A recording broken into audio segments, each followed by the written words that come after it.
So I did a video on The Witcher Netflix, and I had mostly a positive review of the series as a fan of both the books and the video games. But I want to go into more of the things that I couldn't discuss in that review. I wanted to keep that review spoiler-free so that anyone that hadn't finished watching it yet would be able to enjoy it. But now I want to talk about some of the more spoilery aspects of the show and the books. Now, if you've seen the show, you've probably already spoiled the books for yourself, but I would recommend that you go ahead and start with The Last Wish because the Witcher books are amazing and fantastic, and I think a good, introduction to fantasy if you're not that into fantasy, because it has some elements of, sci-fi in it and whatnot as well.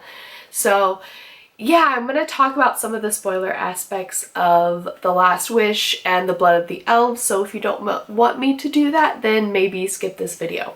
So I want to talk about their interpretation of these characters, and this might be a bit of a scatterbrained video because I'm on holiday and I've just been sitting at home playing Death Stranding all day, so I'm not the most focused at the moment. But I specifically want to talk about all of the things they added to Yennefer's character. I did mention a little bit of this in my review, but I didn't want to spoil too much because they really go into her past in a way that is not at all mentioned in the books. And some of the changes that they made in this series I didn't approve of, I didn't enjoy, but I did really like this change because it humanized Yennefer and it did it in a way that was true to her character. You know from her very cold and distant personality that she must have been through some horrible things in her past, and it's never pointed out or spelled out for us what those things are, because I think Andre's way of writing is more implying the things that people go through, and I really like that about it. He never tells you the way you're supposed to feel about a character. He just gives you little hints about how that character came to be who they are, but doesn't spell it out for us. And I really like that. It's good character building in my opinion. So Geralt has this inkling or this thought during their time together that she was once a hunchback. So there's no definitive proof, but I think he just knows that that was her past and that she must have been through a lot for her to fear loving him, right? I mean, there is a whole short story about his time with her, and it's I think called A Shard of Ice, where she literally compares herself to an ice queen that's incapable of falling in love, only capable of hurting the men around her. And it's kind of true, she inevitably hurts the men that she loves, and that comes from, in my opinion, a sense of inadequacy and a fear of being loved. And they literally say in this show that Yennefer, that her greatest fear is that even if she were a great beauty, that no one would love her. And that's kind of why I've loved her character from the beginning. I have found myself falling in love with so many women like her, and that's why I have a lot of compassion for her. So that's why I've always sympathized with her. They also changed, so yes, the changes that they made, if I'm not making this clear enough, is that they literally made her a hunchback and went back into her past. We don't get to see that part in the books. And they also said that her fear was, falling in love, essentially. And I thought that was very true to her character. Also, she meets Istrid or Istrid. I cannot pronounce these names. I apologize. I know I mispronounced Jaskier's name in my last video again. these names are very, like, difficult to pronounce because, anyways. But, so, she meets Eastred right when she's training to become a witch or a sorceress. And it doesn't imply this in the books. I think what's implied is that, yes, they have known each other for a long time, much longer than Yennefer knew Geralt, and that he was a romance that she had had a long time ago. And the really heartbreaking thing about Eastred and Geralt is that both of these men 100% definitely love Yennefer, and she breaks both of their hearts. So yeah, sorry to break it to you, but there is some heartbreak coming in the future, as there already has been. You know, Yennefer and Geralt have a very immature and broken idea of romance, and it's both because they have no idea what love is. You know, they both were essentially orphans that were trained up in their professions and not treated like children. They didn't really have childhoods. You know, Geralt was fed poisons in his childhood and given toxins to make him a strong mutant, one of the strongest mutants in the world, if not the strongest mutant. And he didn't have a childhood. I mean, imagine what that must have been like to not have anyone comforting you, coddling you. I mean, maybe it's just because I'm a kindergarten teacher, but I think that every kid needs a hug or two. You know, even I have some tough boys in my class, but I still give them hugs, you know. So I just think that that's why they are so messed up, is because these two people did not have childhoods and they don't know how to love each other. But I want them to love each other so much. This is going to be a very ranty video and scatterbrained. I apologize again. I don't like scripting my videos. There are two side characters that I also want to say they did so right. I mean, made some changes here and there, but they were very much what I pictured. And that is three jackdaws or Borscht. Again, sorry about the names, and Jaskier. So let's first talk about three jackdaws. Names! He is, next to Regis, is probably my second favorite side character. Like, Regis is my favorite side character, and I cannot wait to see him in the show. I was so excited when they introduced him to the video games. Oh, because Regis is so cool. But anyways, he's not in this show, so we can't talk about Regis. But we will talk about three jackdaws.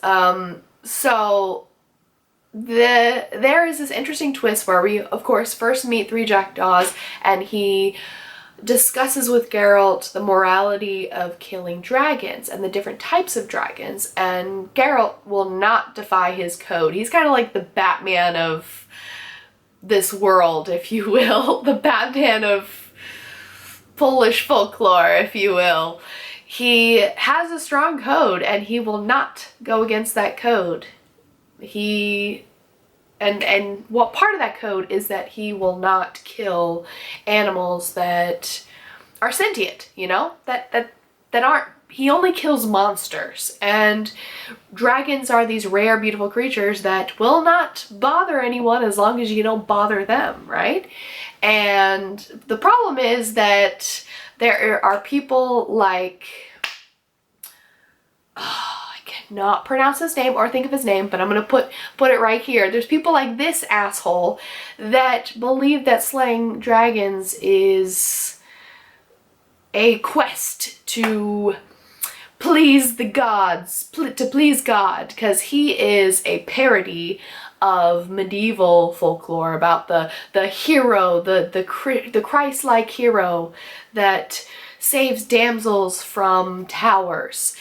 It was so weird that he was in a relationship with Yennefer because he spent so much time in the book calling her a filthy wizard, a filthy sorceress because she practices magic, and this man was implied to be a Christian. And that is a no-no. That's a no-no. That's devil worshipping. And he spent quite a bit of time calling her a harlot.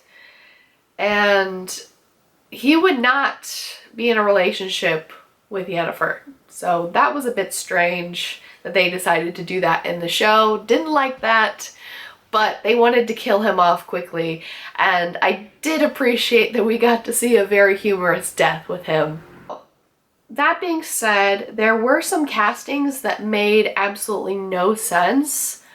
Triss, for example. Like, Triss has a very small part in the books, so she has a bigger part in the games, and that's why she has a lot of fans, is because of the games. And unfortunately, they picked someone who looked like nothing like her, and I don't know why they would do that. Like, I know some people say that it's for like diversity's sake. I think that you could make the casting more diverse, but changing the appearance, like very specific appearance of characters that's like laid out in the books, makes no sense. And I imagine that some of the castings, no, I don't imagine, I know that some of the castings in this show made no sense and probably angered a lot of people. Let's talk now about Jaskier, now that I've gone on several tangents. Jaskier is one of my favorite characters because he is a perfect foil for Geralt. In other words, he's the complete opposite of Geralt, and yet they have this beautiful friendship. And I think Geralt likes him so much because he is his foil and because they entertain each other by their company. I don't know, it's weird. Why do opposites attract? But I found it a bit upsetting how Geralt just straight up hates Jaskier in this. I don't remember that happening in the books. Maybe, I think that this story is trying to show a development of their characters over time, that Geralt will eventually love Jaskier as the best friend that he is to him. But he straight up hated Jaskier, and I was very sad by that when he punched Jaskier. I was like, what did he do to deserve that? He's just being adorable and funny and just the cute little womanizer we know him as. I just love Jaskier. I think he's like a little teddy bear, and I adore him. And I always end up best friends with guys like that. Like, just hilarious, extroverted people. And maybe that's why I like him, because I'm actually a lot like Geralt. I'm kind of a grouchy person that likes being by themselves a lot, and so I end up befriending a lot of people like Jaskier that are extroverted and a little wild and crazy and get me put in situations I probably shouldn't be put in. His casting was perfect. His actor did an amazing job. When I first saw Dandelion in the games, I was like, I mean, actually, I think I played The Witcher 2 before I started reading the books, so I didn't really think of anything of it. But once I read the books, I was like, oh, that's Dandelion? That's nothing like what he's depicted as in the games, because in the games he's more like flamboyant, and he is still a womanizer, but he's not quite as funny and dorky. But in the books, he's an idiot. He's a straight up dumbass, and an adorable one at that. He's just one of those like stupid, impulsive people that you just love. Have I said that I love him enough? I'm sorry. I'm such a fangirl. I thought it strange that they reversed the timelines. I mean, they had everything happen at once, even though it happened at very different times. Like, Yennefer became a sorceress hundreds of years ago, and they changed everything around. He first meets Ciri in the books in the forest with the Oh, I always forget their name. Not druids, dryads. These people. So he first meets her in the forest, and they have no idea that Sintra is being conquered. She leaves because Sintra, or her grandmother, wants her to marry a boy that she doesn't want to marry, so she runs away. And that's where she happens to run into Geralt. And I think that even though the show thought that, okay, Geralt is going to be in the war, it's going to make it more epic, it's going to make it more challenging, and he's going to be there almost on time trying to find Ciri, I think it was a poor choice because the first time he meets Ciri, it's less emotional. I mean, it still was emotional and beautiful, and I loved seeing that scene. It's also depicted in the games as a flashback when Ciri and Geralt find each other for the second time and run to each other, embrace each other.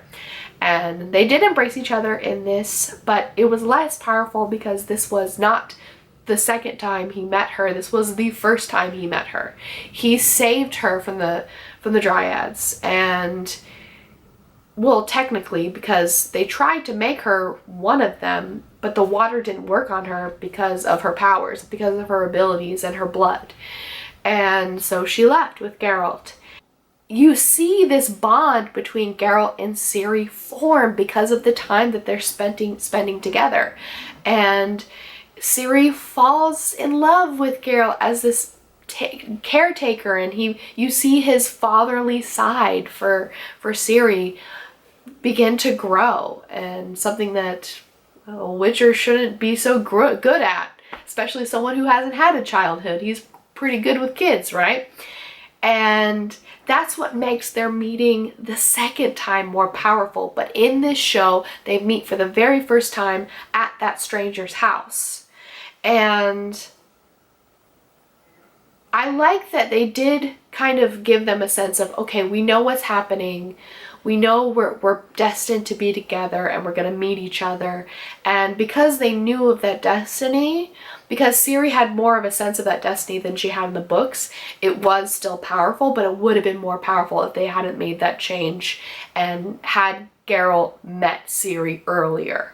So I didn't like that change, and I thought it would have been better if they hadn't done that. But still, it was a beautiful moment, and I really loved when Ciri embraced Geralt and they were finally together. I'm trying to think of any other things, any spoilery things. I do just want to comment that I really enjoyed Kathleen's performance, and the actress that they picked for her was so badass. I think she might have been the best actor in the whole show. Like, I mean, argue with me all you want, but I just felt like every time she was on screen, she delivered such a powerful performance that gave me goosebumps. She had so much emotion and so much feeling in her performance. There are many moments where she's on the edge of tears, and I felt it. I think she's a fantastic actress, and I know that I'm a little bit biased because I recognized her when I was first watching this, and I thought, oh my god, who is she? I know that she's in something that I love, and that's why I like her so much. So I did a bit of researching, and I realized that this actress, get this actress was in one of the most beloved and cheesy lesbian shows ever made. And guess what? It's called Tipping the Velvet. Anyways, this was a very rambly video, and I should probably start scripting my videos, but I don't think I will because I have a day job. That's not gonna happen. I hope that you enjoyed this, and don't worry, there will be many Witcher videos to come, and thank you so much to my Patrons who contributed to my Patreon this month. You all got to see the first episode of my reaction to The Witcher Netflix episode 1, and you will get to see all of my reactions to every episode if you sign up for that. If not, I will try to find a way to upload highlights of it, but YouTube is like not wanting to allow that video to be on YouTube at all, so I have to send that video out to people. So I'll have to figure out how to like get like highlights or little clips for everyone, because I know everyone can't afford that. So if you know how I can get around that, let me know, because YouTube is not a fan of reaction videos. So thank you guys for watching, and I should go play some more Death Stranding. It's literally behind me right now. I'm literally gonna go back to playing it because I have a problem. A nerd problem. Bye.